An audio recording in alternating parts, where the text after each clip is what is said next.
Welcome to Riding the Social Media Wave. I'm Scott Westerman from the MSU Alumni Association, and it will be my pleasure to help you grab a surfboard and jump into what we at Michigan State call social and professional media.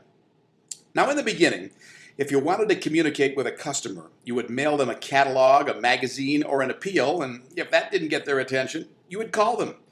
Well, the world has changed, my friends. Strategies that used to include radio, TV, direct mail, and direct sales now must include all of these guys and dozens more social and professional media that are being born every day. So what the heck is it that makes social media so special? Here is one Spartan's definition of what social media means to the coffee shop that is keeping Starbucks up at night. But in truth, it isn't really that special. It's nothing more than a conversation. The same kind of conversation that our grandmothers used to have over the fence. But now there are hundreds of fences with names like YouTube, Dig, Facebook, Twitter, and LinkedIn. And the message travels much, much faster. These new communication systems are unpredictable, uncontrollable, unedited, totally transparent, mostly authentic, but sometimes downright incorrect. They are immediate, all-encompassing, and can excite us or scare us to death. And they are not going anywhere. My first brush with the power of social media at Michigan State happened 3 weeks after I took the job as head servant for the MSU Alumni Association.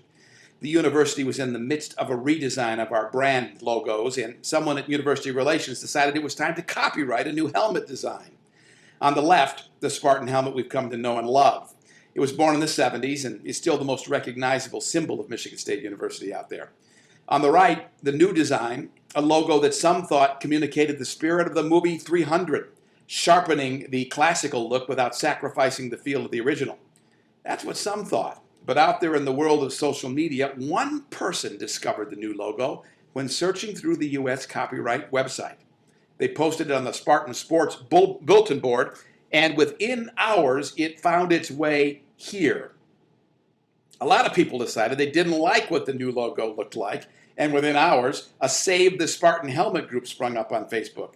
And within 4 days, it had over 68,000 members.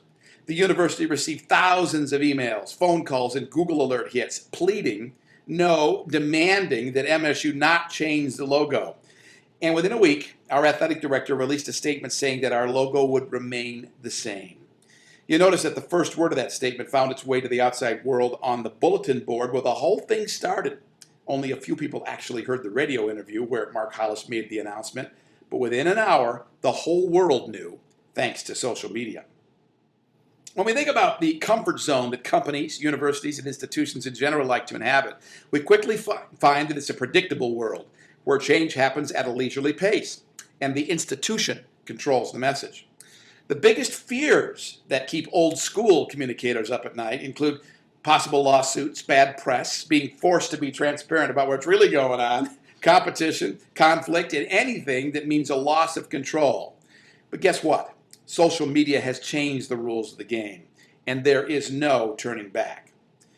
One of the fundamental tenets of the American dream is the phrase change or die. It's a world filled with opportunity, opinion, and bare-knuckle debate out there now, so embrace it and jump right in. At Michigan State University, we have over 40,000 people who identify with us on Facebook. Our huge alumni LinkedIn group is the 5th largest educational outpost over there. MSU has 5 of the top 20 tweeters in the state of Michigan, and our official Twitter identity has over 3,700 followers. On YouTube, we add a new MSUAA video on the average of once every 5 days. And our library of content gets 1,500 video views every day. In fact, worldwide, more people identify with MSU than we have in our databases. Now, it's easy to think that all you need to know about social media resides within the ecosystems of LinkedIn and Twitter and Facebook, but that's not true if you live in Brazil or in China. Orkut and QQ.com are the most likely way you'll communicate with friends and family over there. And wherever your constituents are in the world, there are a growing number of networks that they use that have no connection with the walled gardens of Facebook and friends. One only has to look at the crash landing of the formerly dominant MySpace network to understand that today's fave can be relegated to tomorrow's trash.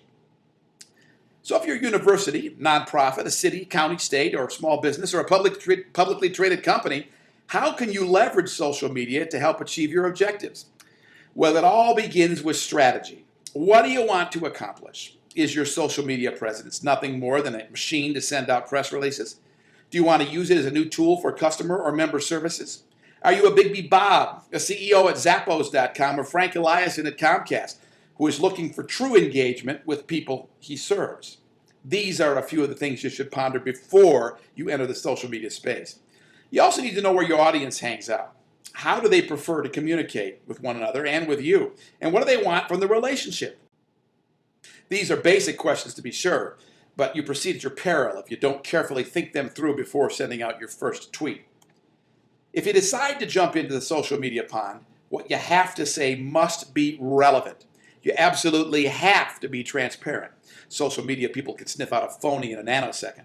And if you're out there to provide customer service, you need to have a lightning fast response system. And people in the social media world expect you to be real. No standard press release, inverted pyramid, double talk here. And don't be afraid. There are many others who've gone before you who can teach you.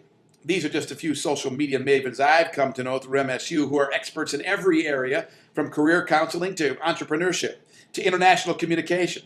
Follow them all and get a mini course in social media done right. You can find us everywhere in the social sphere, from Twitter to LinkedIn, and we use Facebook as a primary focus group to help us design everything from our alumni ice cream flavor at the dairy store to our forthcoming iPhone app. At Michigan State University's Alumni Association, we believe that everyone is a Spartan. Some of us just don't know it yet. And we serve Spartans everywhere, regardless of whether they are our paying members or have ever set foot on the MSU campus. So let me be your personal Spartan, and reach out to me if I can ever add value for you. I'm Scott Westerman, head servant at the MSU Alumni Association, your personal network for life.